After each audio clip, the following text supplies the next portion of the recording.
We interrupt our normal program. Normal broadcasting will now be discontinued for an indefinite period.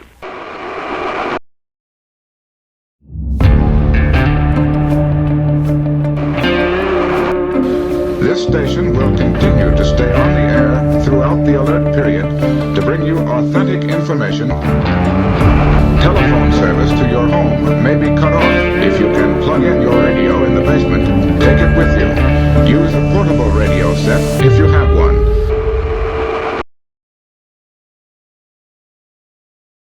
In a previous episode, I mentioned airbands, and I wanted to expand on that topic and discuss what they are and how to use reference material like the FAA chart supplement to search for airband frequencies in your area.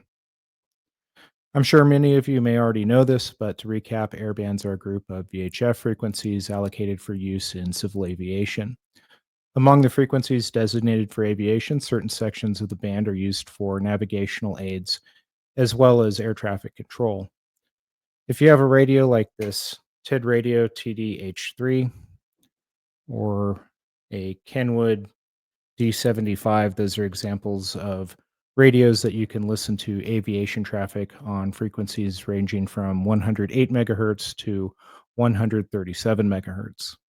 To find aviation frequencies, you can use a few different resources such as aeronautical charts like skyvector.com, which includes important information about airspace and airports, and you'll also find airport Unicom and CTAF frequencies near the airport's chart symbol. You can also find airband frequencies using the FAA chart supplement, which is available online, and I'll leave a link in the description below, but the chart supplements are published in the form of PDFs, and they're a series of civil and military flight information publications that the FAA issues on a regular basis. And it covers the United States, Puerto Rico, the U.S. Virgin Islands, and Pacific territories. And in them, you'll find information such as data on public and joint use airports, heliports, weather data, airspace, special notices, operational procedures, and communications information. Here's a couple of examples of information I pulled from the chart supplement for the southwestern United States. The example on the left is for Los Angeles International Airport, and in the chart supplement, there's a section titled Communications, which I've drawn a red box around. For LAX, the Unicom frequency is 122.950 megahertz.